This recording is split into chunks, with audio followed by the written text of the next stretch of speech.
हरिओम,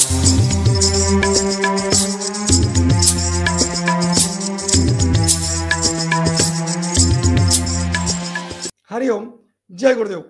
मित्रों, तेलंगाना के विधायक टी राजा सिंह, उनका एक जबरदस्त वक्तव्य आप सबने सुना होगा, सोशल मीडिया में बहुत वायरल हो रहा है। अभी रामनवमी की शोभा यात्रा में जो उन्होंने दिया है, ये इस वर्ष नहीं, कई वर्षों की उनकी परंपरा रही है विशाल शोभा यात्रा निकालते हुए रामनवमी पर, और उसमें ऐसा ही जबरदस्त वक्तव्य देते हैं। उन्होंने पूज्य संत श्री आसाराम जी बापू के लिए क्या कहा, आइए सुनते हैं, देखते हैं पहले वो वीडियो क्लिप।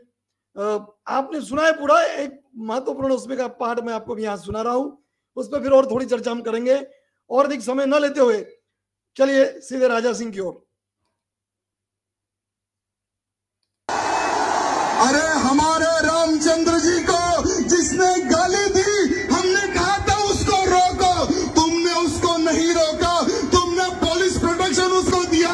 अरे हमने हिंदुत्व की बात करी तो 70 पे 7 दिन हमारे को जेल में डाल दिया गया। अरे जिसने हमारे भगवान श्री रामचंद्र जी को गाली दी उसको पुलिस प्रोटेक्शन दिया गया। मित्रों, बड़ा कड़वा सच है। बापूजी के लिए इन्होंने क्या कहा वो भी मैं आपको आगे सुना रहा हूं, लेकिन भगवान राम के लिए, गौ माता के लिए, हमारे देवी देवताओं के लिए कितना गंदा बोला है, कितने घटिया स्तर पर जाके उन्होंने बोला है। जिसने बोला है उसको पुलिस प्रोटेक्शन दिया जाता है, और जो हिंदुत्व की बात कर रहे हैं राजा सिंह ठाकुर, उनको जेल में डाला गया। यह भी राजा सिंह ने कहा, सुना आपने।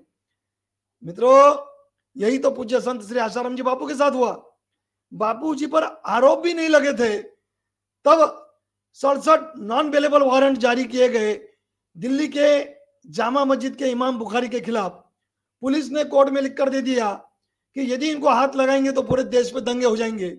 उनको हाथ नहीं लगाया गया, और आसाराम जी बापू को, क्योंकि वो हिंदू संत थे, गिरफ्तार कर लिया गया, झूठे आरोप लगाकर षड्यंत्र करके उनको जेल में डाला गया। और मीडिया की मिलीभगत भी उसमें रही, और किसी का विरोध ना होना चाहिए, समाज में से विरोध ना हो, इसलिए लोगों के दिलो दिमाग में एक नकारात्मक प्रतिमा बनाई गई बापू की। तरह तरह की झूठी खबरें चलाई गई कि बापूजी फरार है, बापूजी ये है, बहुत झूठी खबरें चलाई गई। मित्रों, देखिए कितना बड़ा अन्याय हुआ है। राजा सिंह ठाकुर ने बापूजी के लिए क्या कहा आगे वो हम अभी यहाँ सुनेंगे, लेकिन राजा सिंह ने जो अभी कहा, जो मैंने आपको दिखाया कि जो हमारे देवी देवताओं का अपमान कर रहा है, श्री रामचंद्र जी को गाली दे रहा है, उसको पुलिस प्रोटेक्शन, और जो हिंदुत्व की बात कर रहा है उसको जेल। बस वही, इसीलिए मैं आपको, मतलब इसलिए मैंने ये सुनाया आपको पार्ट। बाकी तो पूरा आपने सुना ही है राजा सिंह का, क्योंकि ये वीडियो काफी वायरल हुआ है। लेकिन बात मुझे जो करनी थी, आगे हम बापूजी के बारे में सुनेंगे राजा सिंह जी से कि बापूजी के लिए उन्होंने क्या कहा है, उनके क्या विचार है पूज्य संत श्री आसाराम जी बापू के बारे में। सुनिए। आसाराम बापू जी के प्रति, नारायण स्वामी जी के प्रति हम लोग सोशल मीडिया के माध्यम से बहुत आवाज उठाए। उनका क्या सोशल मीडिया के जरिए इन्होंने बहुत आवाज उठाई है शुरू से, और इनको बहुत बहुत साधुवाद है, कृतज्ञता व्यक्त करते हैं हम ऐसे दबंग और सत्यनिष्ठ विधायक के प्रति हम कृतज्ञ हैं। क्योंकि हम देख रहे हैं कई राजनेता, कई क्या लगभग, अब क्या कहे इस पर, अधिक क्या, कई वीडियो में हमने इस पर चर्चा की है कि कितने स्वार्थी है राजनेता। बापूजी के प्रति इसीलिए नहीं बोलते खुलकर, जानते हैं कि बापूजी निर्दोष है, लेकिन राजनीतिक स्वार्थ आड़ा आता है उनका, कोई ना कोई दबाव उन पर जो होता है। लेकिन ऐसे है बीजेपी के सुब्रमण्यम स्वामी, बीजेपी के ही राजा सिंह ठाकुर जी। आगे सुनिए, बापूजी का कसूर बता रहे हैं राजा सिंह ठाकुर। सुनिए क्या कसूर था बापूजी का और नारायण साईं जी का, सुनिए। क्या कसूर है उनका? सिर्फ इतना ही कसूर है कि जो कन्वर्शन, यानी जो हिंदुओं को, जो क्रिश्चियंस में जो कन्वर्शन किया जा रहा था, पूर्ण वहाँ जाकर आसाराम बापू जी ने उन सभी को हिंदू धर्म में वापस लाया, यानी घर वापसी का कार्यक्रम बड़े पैमाने पर किया है उन्होंने। उनका ये कसूर है। उनका कसूर है कि उन्होंने अपने बल पर हिंदुत्व के प्रति, धर्म के प्रति उन्होंने प्रचार किया, उनका ये कसूर है। वो समय पर कांग्रेस की सरकार थी, वो समय पर एक षड्यंत्र पूर्वक आसाराम बापू जी और उनके बेटे के ऊपर झूठा आरोप लगाकर उनको जेल में डाला गया।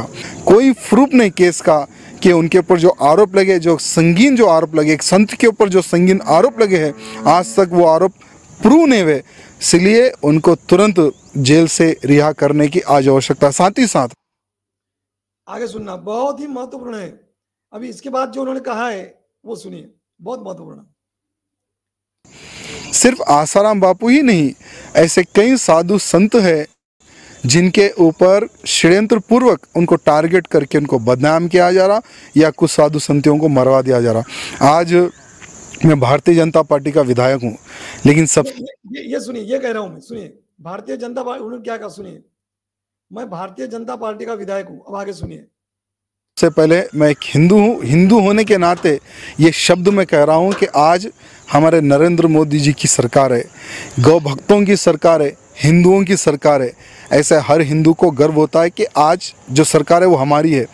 लेकिन दुर्भाग्य ये बात है कि हमारी सरकार आने के बाद में भी आज आसाराम बापू जी अंदर है। कई साधु संतों के ऊपर आरोप लगते हैं, उनके ऊपर FIR होती है, उनके ऊपर अत्याचार होते हैं। ये थोड़ी सी मुझे तकलीफ़ होती है। इसलिए मैं हर हिंदू से ये निवेदन करना चाहता हूँ कि एक बहुत बड़ा आंदोलन पूरे भारत देश में छेड़ने की आवश्यकता है, उन साधु संतों के लिए जिनके कर कमलों द्वारा आज हम गर्व से कहते हैं कि मैं हिंदू हूँ।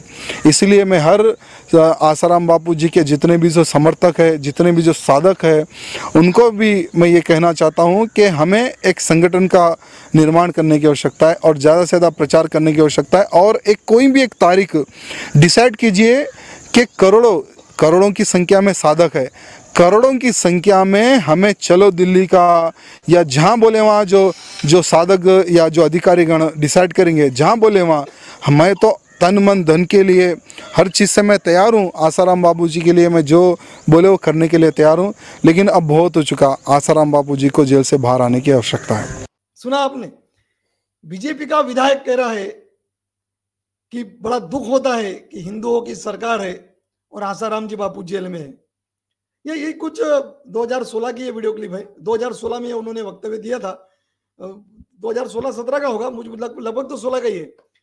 तब वो कह रहे हैं, मित्रों क्या कहेंगे आप, कमेंट जरूर कीजिए। मैं तो वंदन करता हूं ऐसे महान बीजेपी के होकर भी और उनकी सरकार होते हुए भी वो इस तरीके से बात कर रहे हैं, दबंगाई से। सरकार दुख व्यक्त कर रहे हैं कि हिंदुओं की सरकार होते हुए भी संत हमारे जेल में।